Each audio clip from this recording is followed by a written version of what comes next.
प्यारे साथियों नमस्कार। आज हम कक्षा 10th का हिस्ट्री का 5वां अध्याय है मुद्रण संस्कृति और आधुनिक दुनिया। उसके अभ्यास के क्वेश्चन आंसर करेंगे। पहला क्वेश्चन क्या कहता है? पहला क्वेश्चन कहता है कि वुड ब्लॉक प्रिंट, वुड होता है लकड़ी, लकड़ी के जो बने हुए ब्लॉक थे, वुड ब्लॉक प्रिंट या फिर तख्ती की छपाई, एक ही बात है ये। इंग्लिश में वुड ब्लॉक बोलते हैं, इंग्लिश और हिंदी में तख्ती की छपाई। तख्ती जो पहले बच्चे लिखते थे, लकड़ी के एक बॉक्स के ऊपर अक्षर उभार कर उकेरे जाते थे, तो उसको बोलते हैं तख्ती की छपाई। यूरोप में 1295 के बाद आई। आपसे कारण है पूछ रहे हैं, क्वेश्चन है शुरुआत में जब होती है कि निम्नलिखित के कारण दें। जो भी यहाँ क्वेश्चन पूछे जाएंगे वो क्वेश्चन सीधी स्टेटमेंट होगी, उसके आपने कारण बताने हैं। पहला क्वेश्चन क्या बनाया कि वुड ब्लॉक प्रिंट या तख्ती की छपाई यूरोप में 1295 के बाद आई। हमने चैप्टर में पढ़ा था कि वुड ब्लॉक या काठ की तख्ती वाली छपाई सबसे पहले कहाँ होती थी? चाइना में होती थी, चीन में होती थी। और इटली का एक खोजी यात्री था मार्को पोलो, वो चाइना में काफी लंबे समय तक रहा। और जब भी कोई व्यक्ति कहीं भी बाहर जाता है तो अपने साथ बहुत सी चीजें, ज्ञानवर्धक बातें, ज्ञान लेके आता है। तो इसी प्रकार जो मार्को पोलो चाइना में रहा तो उसने वहां वुड ब्लॉक या तख्ती वाली छपाई देखी। तो इस प्रकार जब वह अपने देश इटली में 1295 में वापस लौटा तो अपने साथ वो तख्ती की छपाई भी साथ लेकर आया। तो इस प्रकार हमारे प्रश्न का उत्तर बनेगा कि 1295 के बाद ही यूरोप में तख्ती की छपाई या वुड ब्लॉक से छपाई प्रारंभ हो पाई। क्यों? क्योंकि इसको कौन लेके आया? Marco Polo.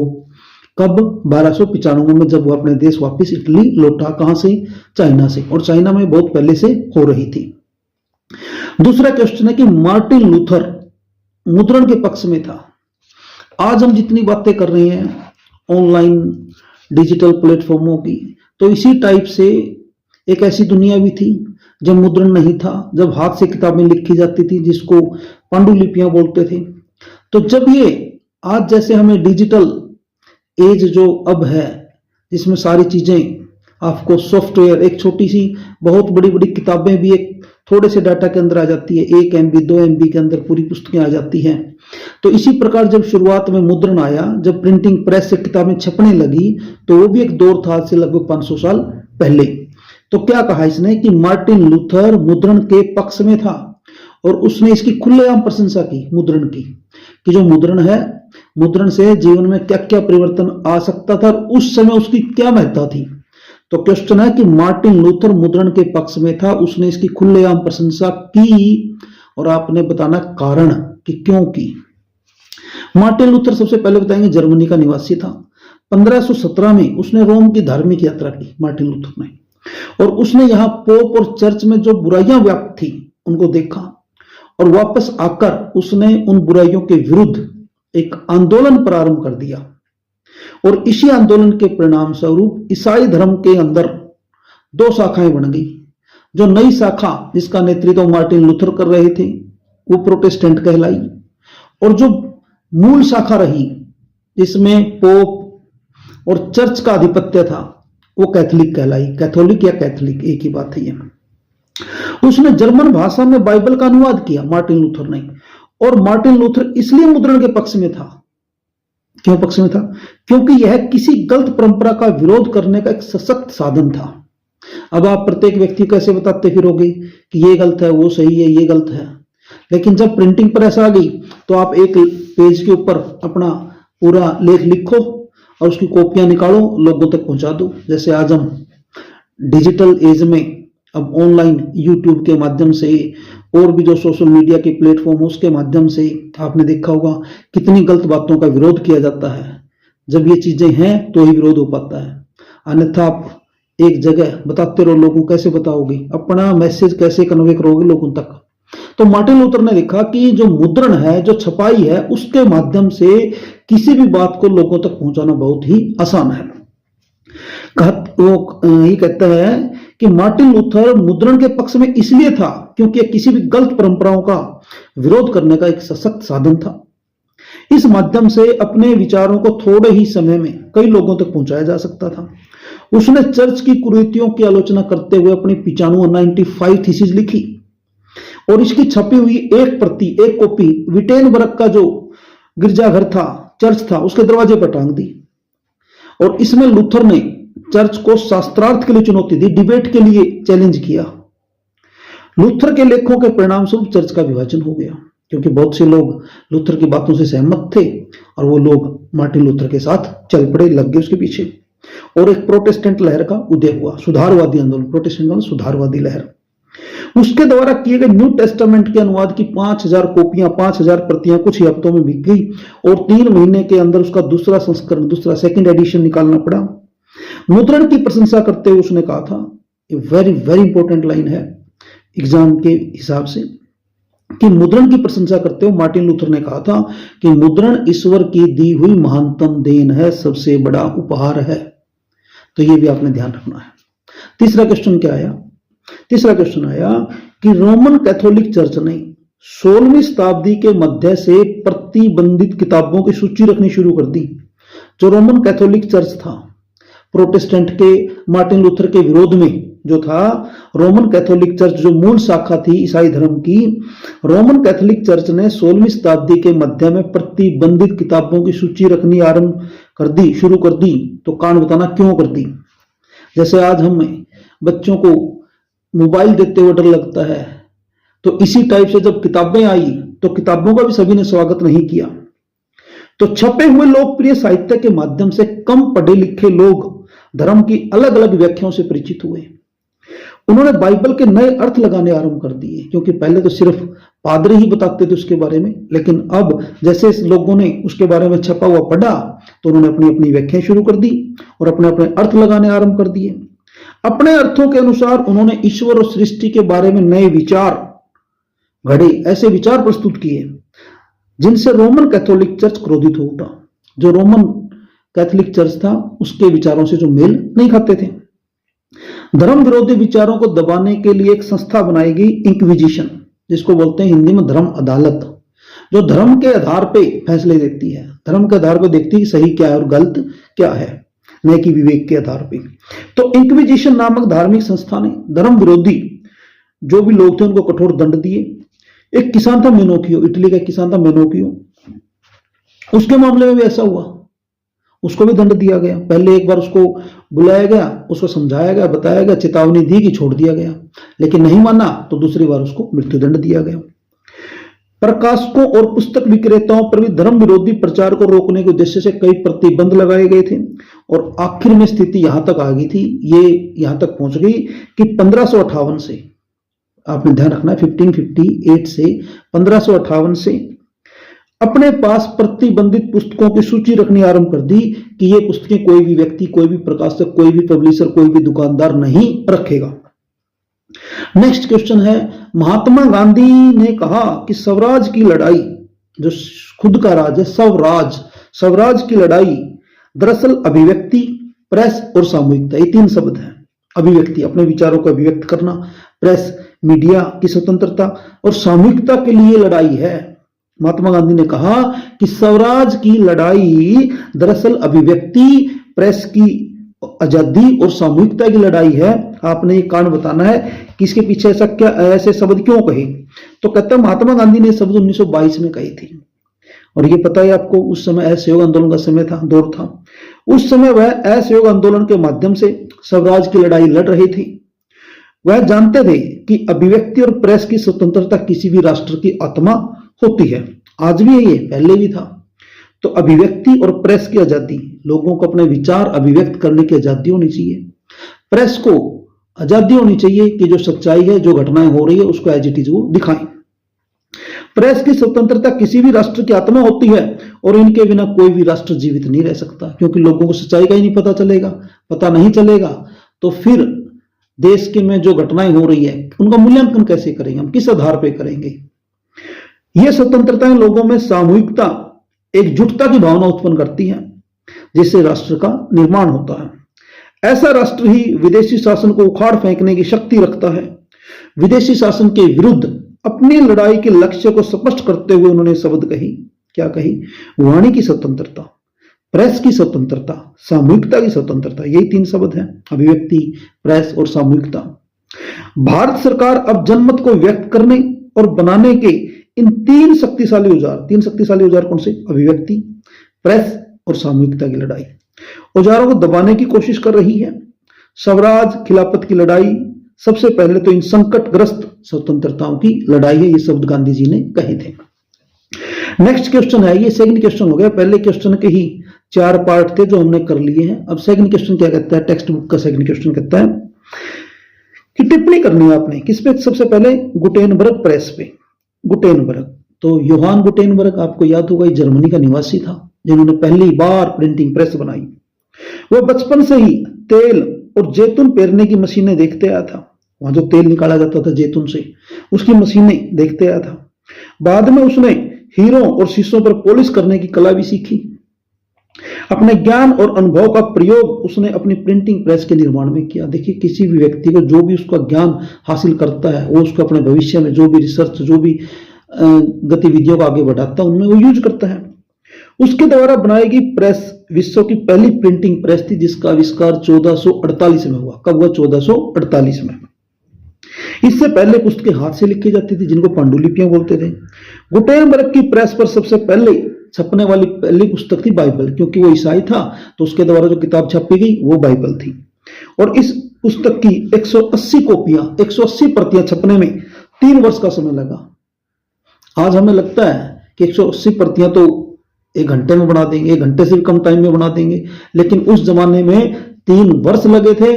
और ये उस जमाने के हिसाब से बहुत ही फास्ट था, बहुत ज्यादा तेज। गुटेनबर्ग ने रोमन वर्णमाला की जो अल्फाबेट्स हैं 26 अक्षरों के टाइप बनाए, और ये टाइप धातु ही थे, धातु के बने हुए थे। इन्हें इधर उधर घुमाकर शब्द बनाने का तरीका निकाला। इसलिए गुटेनबर्ग की जो प्रिंटिंग प्रेस थी, जो प्रेस थी, उसको मूवेबल मतलब जिसको हिलाया डुलाया जा सके, टाइप प्रिंटिंग प्रेस का नाम दिया गया। इसके बाद लगभग 300 वर्षों तक यही टेक्निक जो योहान गुटेनबर्ग ने बनाई थी, यही टेक्निक यूज होती रही अगले आने वाले 300 वर्षों के लिए।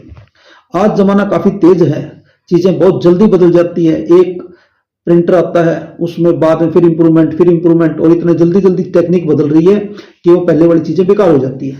लेकिन वो यहां हम देख रहे हैं कि जिस प्रिंटिंग प्रेस का आविष्कार योहान गुटेनबर्ग ने किया, उसमें ठीक है कुछ सुधार होते रहे, लेकिन फिर भी लगभग वही सेम सी टेक्निक अगले 300 वर्षों तक कारगर रही। इसका जो सेकंड क्वेश्चन है वो है, छपी किताब को लेकर, जो छपी हुई किताब थी उसके ऊपर जो अक्षर लिखे हुए थे, जो छापे गए थे, उसको लेकर इरेसम्स के विचार।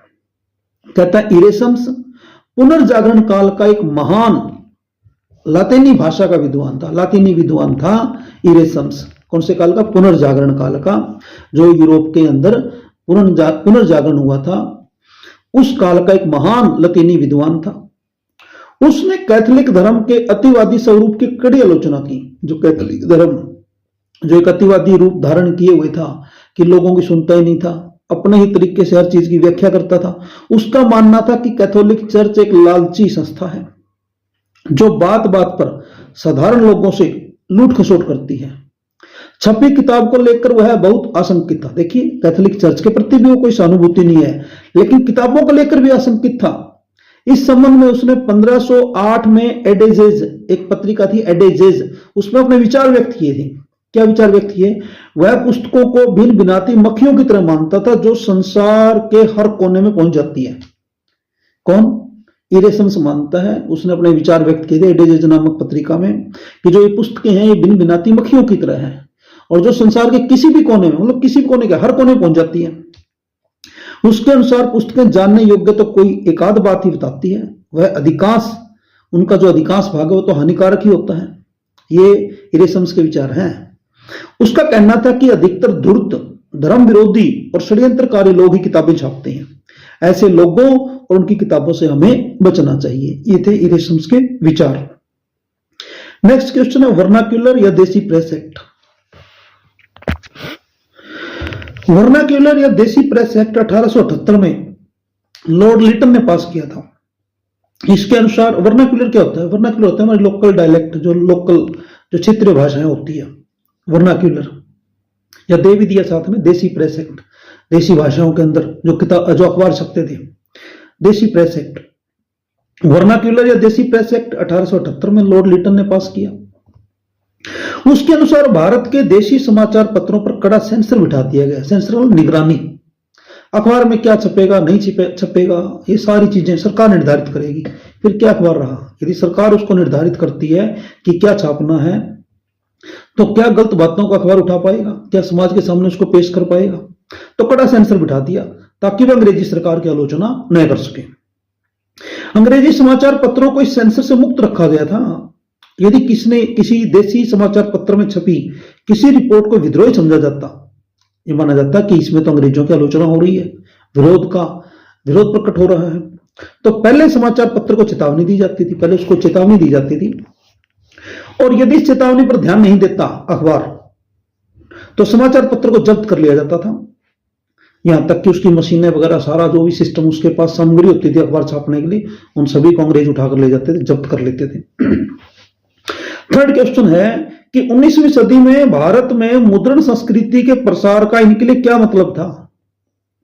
जो मुद्रण का आविष्कार हुआ, जो क्रांति आई, जो प्रिंटिंग प्रेस का जमाना आया, उसका महिलाओं के जीवन पर क्या असर हुआ, गरीब जनता पर क्या असर हुआ और समाज सुधारकों पर क्या असर हुआ। आने वाले टाइम में हम यही पढ़ेंगे कि जो डिजिटलाइजेशन हुआ है, इस कल्चर का अलग अलग जीवन के जो अलग अलग पहलू, चाहे वो शिक्षा का है, राजनीति का है, समाज का है, आर्थिक जगत है, जो जो क्षेत्र है जीवन के, जो आयाम है अलग अलग, उन पे क्या क्या असर हम देखेंगे। तो यहां पे हम देखेंगे मुद्रण संस्कृति का, किसके ऊपर, महिलाओं के ऊपर। कहते हैं मुद्रण संस्कृति के प्रसार से पुस्तकों और पत्रिकाओं में महिलाओं के जीवन और उनकी भावनाओं को गहनता से प्रस्तुत किया गया। अतः मध्यवर्गीय महिलाएं पढ़ने में पहले से अधिक रुचि लेने लगी। उदारवादी विचार के जो लोग थे, जो थोड़ा सा सूझबूझ रखते थे, उदारवादी जिसका विचारधारा थी, जिनकी सूझबूझ उदारवादी थी, उदारवादी विचारों के लोग अपने परिवार की महिलाओं और लड़कियों को घर पर पढ़ाने लगे। 19वीं शताब्दी के मध्य में बड़े बड़े शहरों में स्कूल खुलने पर बहुत से लोग उन्हें स्कूलों में भेजने लगे। कुछ महिलाएं लेखन कार्य भी करती थी और उनकी पुस्तकें छपने भी लगी। इस प्रकार नारी शिक्षा को बल मिला और नारी समाज में जागरूकता आई। कुछ महिलाओं की भावनाओं का दमन करने वाले जो रीति रिवाज थे, उनका डटकर विरोध किया। अपने लेखों में, अपने किताबों के माध्यम से उनका विरोध किया। उन्होंने माना कि उनके जीवन में यदि कुछ खुशियां हैं, महिलाओं ने माना, तो ये पुस्तकों की ही देन है।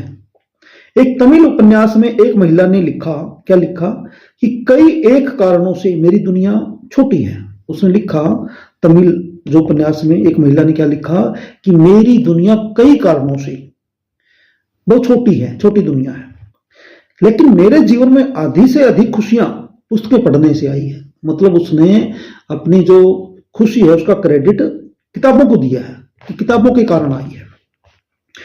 अब दूसरा हमारा जो पॉइंट है, गरीब जनता। गरीब जनता के ऊपर मुद्रण संस्कृति का क्या असर पड़ा।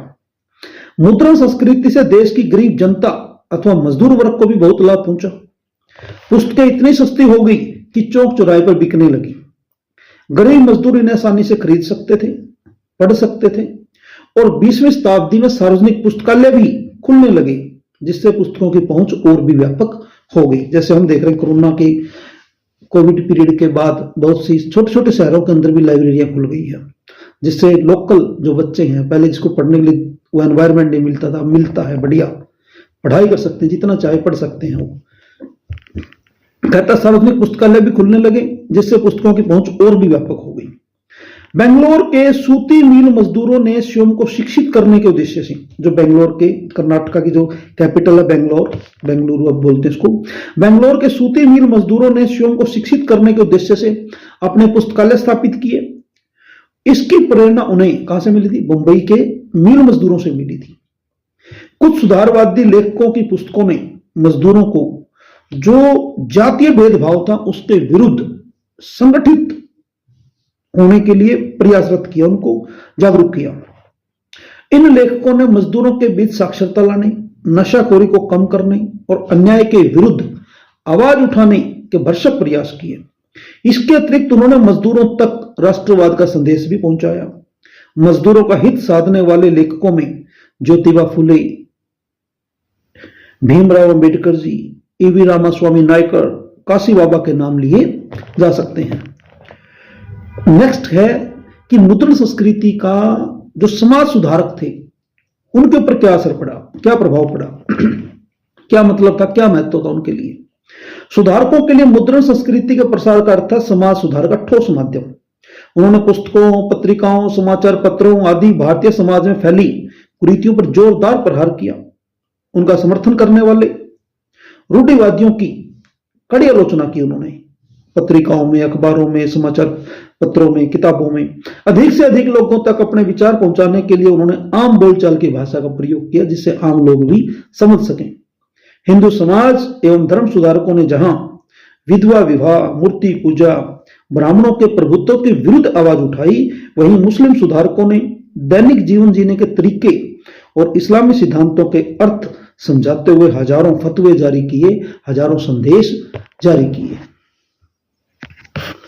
अब आगे क्वेश्चन है कि आओ चर्चा करें। जो टेक्स्ट बुक के अंदर क्वेश्चन होते हैं ना, उन्हें दो भागों में बांट देते हैं। तो ये है आओ चर्चा करें। पहले वाले में कारण था, फिर आओ चर्चा करें, ये दूसरे टाइप के 4 क्वेश्चन है। 4 में से एक क्वेश्चन पहले आ चुके हैं, जो गरीब जनता के ऊपर मुद्रण संस्कृति का महत्व था, उनके लिए प्रभाव था, वो ये आ चुके हैं। तो 3 क्वेश्चन बचते हैं, इनको भी कर लेते हैं साथ में।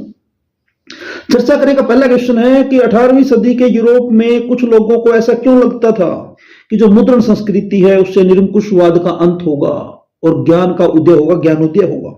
आपसे पूछ रही है कि 18वीं सदी के यूरोप में कुछ लोगों को ऐसा क्यों लगता था कि मुद्रण संस्कृति से निरंकुशवाद का अंत होगा और ज्ञानोदय का उदय होगा।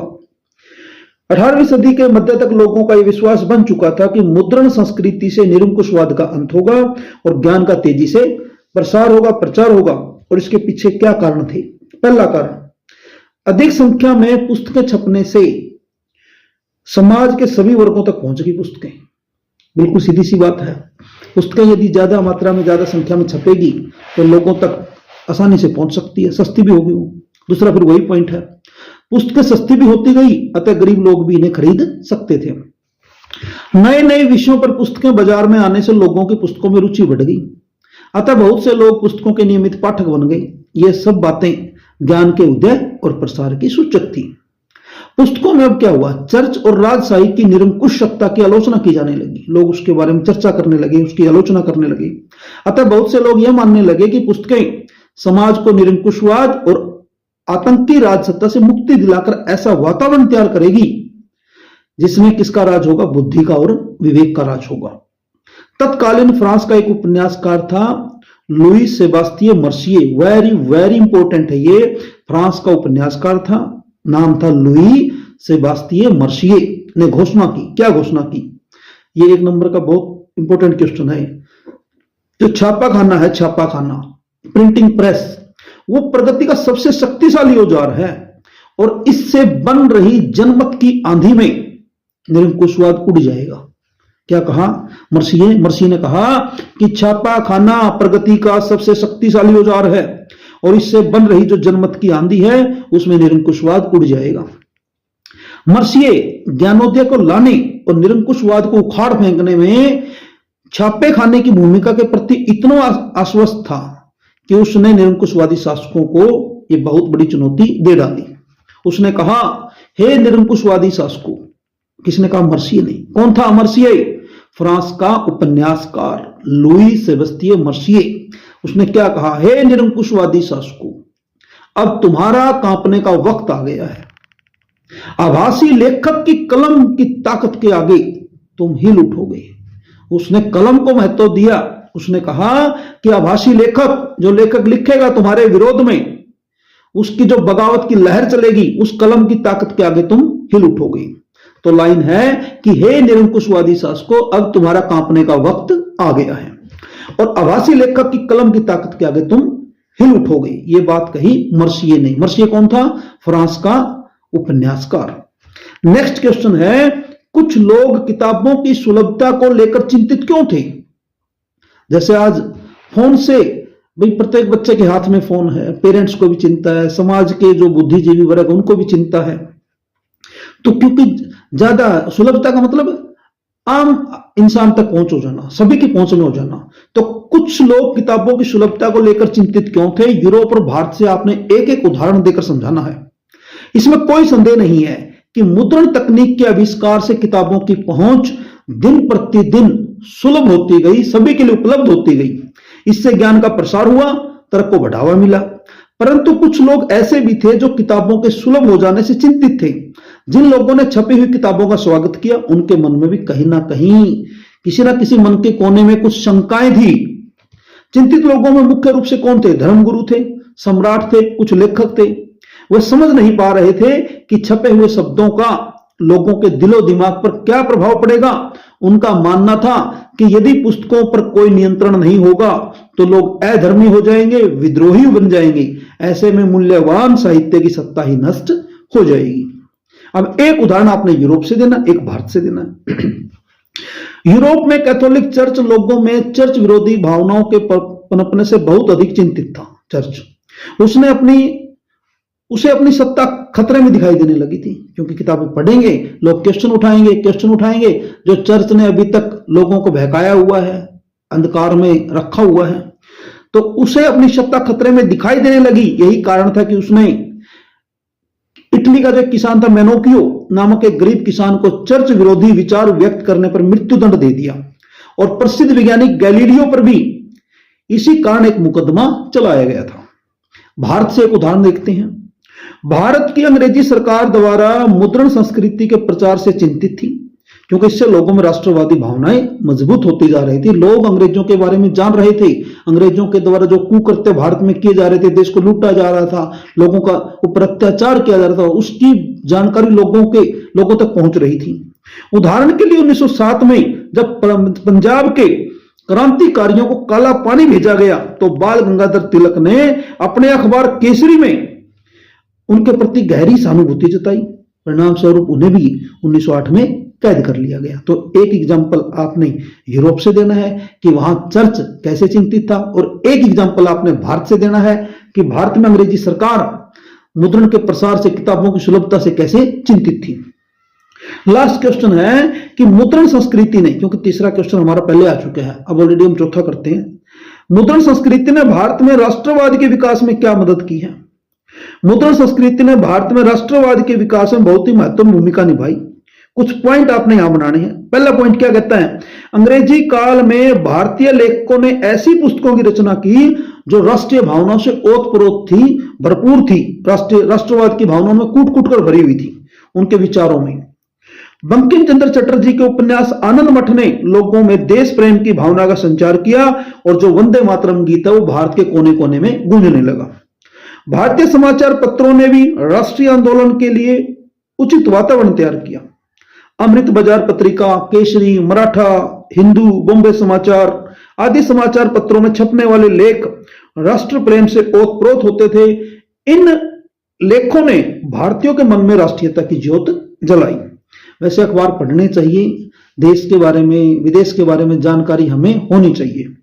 इसके अतिरिक्त भारतीय समाचार पत्र अंग्रेजी सरकार की गलत नीतियों को जनता के सामने रखते थे, उनकी खुलकर आलोचना करते थे। समाचार पत्रों के माध्यम से ही लोगों को पता चला कि अंग्रेजी सरकार किस प्रकार बांटो राज करो की नीति का अनुसरण कर रही है। उन्हें भारत से होने वाले धन की निकासी की जानकारी, जो अंग्रेज लूट के ले जा रहे थे भारत से, उसकी जानकारी भी समाचार पत्रों ने दी। इस प्रकार समाचार पत्रों ने उनके मन में राष्ट्रीयता की भावना के बीज बोए।